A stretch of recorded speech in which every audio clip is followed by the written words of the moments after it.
जरूरी खबर जिसका सरोकार आप सभी से है और इस पूरे मुद्दे को जी बिजनेस ने अपने अलग अलग कार्यक्रमों में काफी ज्यादा जोर शोर से उठाया था। खबर यह है कि जेनेरिक दवा मामले में सरकार बैकफुट पर आ गई है। बस कुछ देर पहले ही सरकार ने अपना यह आदेश वापस ले लिया है। नेशनल मेडिकल कमीशन यानी एनएमसी के इस आदेश को तत्काल प्रभाव से वापस लेने का नोटिस और जो नोटिफिकेशन है वो जारी कर दिया गया है। दरअसल सरकार ने इलाज का खर्च घटाने के मकसद से जेनेरिक दवा लिखना अनिवार्य कर दिया था, मगर डॉक्टर और फार्मा कंपनियां इसका विरोध कर रही थी। जरा इस पूरी खबर को विस्तार से समझते हैं। संवाददाता अमरीश पांडे हमारे साथ हैं। अमरीश, इस पूरी खबर को शुरुआत से अब तक ट्रैक कर रहे हैं हमारे लिए, और जब हम इस खबर को इस पर चर्चा भी कर रहे थे कि कैसे फायदा होगा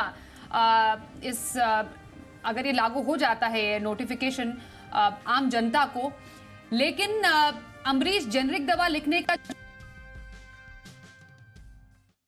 झटका तो है क्योंकि सस्ते इलाज के यहां पर बात चल रही थी। सरकार बैकफुट पर भी आ गई है। जरा पहले पूरा मसला समझाइए, हुआ क्या?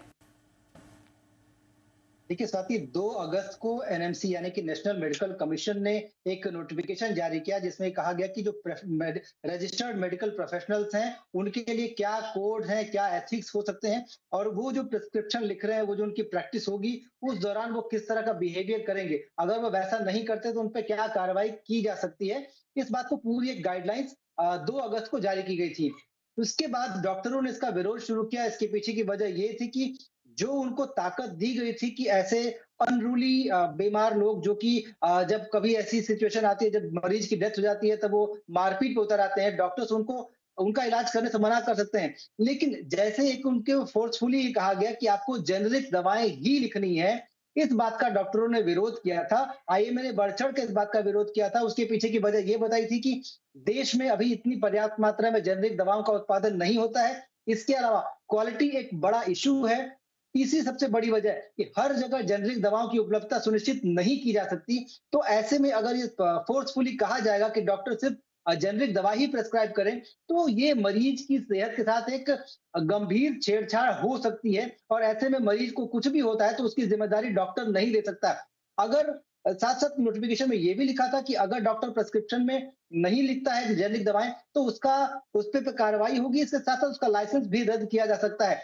इन दोनों ही बातों का विरोध किया गया था। साथ साथ इसको लेकर एक बड़ी चर्चा 21 अगस्त को की गई, जिसमें कि आईएमए के लोग शामिल थे, स्वास्थ्य मंत्रालय के लोग शामिल थे, खुद स्वास्थ्य मंत्री इसकी अध्यक्षता कर रहे थे बैठक की, और उस बैठक में एनएमसी और आईएमए दोनों आमने सामने थे। उन्होंने दोनों ने ही अपनी बातें बताई, और स्वास्थ्य मंत्री ने बीच का रास्ता निकालते हुए ये कहा था कि जो रेगुलेशन है जिस पे आपको आपत्ति है उसके बारे में पुनर्विचार किया जा सकता है, हम इस पर जल्दी आपके पास वापस आएंगे। और वो जो आश्वासन वहां से मिला था उसका नोटिफिकेशन आज जारी हो गया है, जहां नेशनल मेडिकल कमीशन ने अपने उस आदेश को, जो कि 2 अगस्त को जारी किया गया था रजिस्टर्ड मेडिकल प्रैक्टिशनर्स के लिए, वो आदेश को, वो नई गाइडलाइंस को पूरी तरीके से वापस ले लिया है। यानी कि उस पूरे आदेश में से जो कुछ भी कहा गया था वो कुछ भी अब लागू नहीं होगा। नए सिरे से इनकी ड्राफ्टिंग की जाएगी। वो जब ड्राफ्टिंग की जाएगी तो हम वापस अपने दर्शकों के पास आएंगे। जी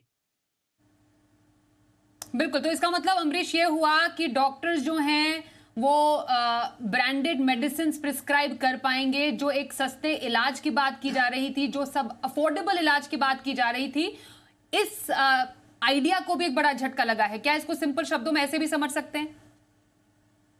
स्वाति, ऐसा नहीं है। डॉक्टर्स के लिए ये हमेशा से कहा जाता है कि आप वो दवाएं लिखिए जिससे कि मरीज को बेनिफिट हो, ना कि ऐसी दवाएं लिखिए जो उसके लिए मिलना मुश्किल हो, जिसको वो अफोर्ड करना मुश्किल हो जाए उसके लिए, या फिर अपने इलाज के लिए उसको अलग से उधार लेना पड़ जाए। तो ये एक जनरल प्रैक्टिस है। डॉक्टरों को बार बार ये सलाह दी जाती है स्वास्थ्य मंत्रालय की तरफ से। बाकी जो उनके काउंसिल्स हैं, आईएमए है, वो भी ये सलाह देता है कि आप दवाएं ऐसी लिखें जो कि अफोर्डेबल हो। और अभी भी जेनेरिक दवाएं बिल्कुल नहीं लिखेंगे ऐसा कोई आदेश नहीं है, जेनेरिक दवाएं ही लिखेंगे ऐसा भी कोई आदेश नहीं है। तो कुल मिलाकर अभी डॉक्टर के विवेक पर उपलब्ध ये सुनिश्चित होता है कि वो मरीज को उसकी सेहत के हिसाब से, उसकी पॉकेट के हिसाब से क्या प्रिस्क्रिप्शन देता है, क्योंकि डॉक्टर और मरीज दोनों यहाँ यही चाहते हैं कि इलाज जो हो वो सही दिशा में हो, मरीज को रिलीफ जो है वो जल्द से जल्द मिल जाए। तो ऐसे में जल्दी रिलीफ, अच्छा इलाज हो, इसके लिए थोड़े बहुत पैसे तो खर्च करने पड़ेंगे, लेकिन ये जरूर है कि फोर्सफुली जो जेनरिक मेडिसिन का प्रिस्क्रिप्शन था वो हटा लिया गया है। आगे आने वाले दिनों में डॉक्टर को ये सलाह दी गई है कि जेनरिक मेडिसिन भी लिखें या फिर मरीजों को वो अपने प्रिस्क्रिप्शन के साथ साथ ये भी जरूर बताएं कि अगर ये दवा नहीं मिलती है या ये आप अफोर्ड नहीं कर सकते तो इसके बदले में और कौन सी दवाएं आप ले सकते हैं। तो ये एक बड़ा बदलाव है नेशनल मेडिकल काउंसिल कमीशन के आने के बाद से। लेकिन फिलहाल सिर्फ जनरल मेडिसिन लिखना है ये ऐसा कुछ नहीं है। डॉक्टर्स दोनों ही मेडिसिन लिखेंगे, अपनी प्रिस्क्रिप्शन वो लिखेंगे, साथ साथ मरीज को ये सुझाव जरूर देंगे कि अगर ये दवाई नहीं मिलती है तो और कौन सी दवाएं वो खा सकते हैं। जी, धन्यवाद करेंगे अमरीश इस पूरी खबर पर ज्यादा अपडेट देने के लिए।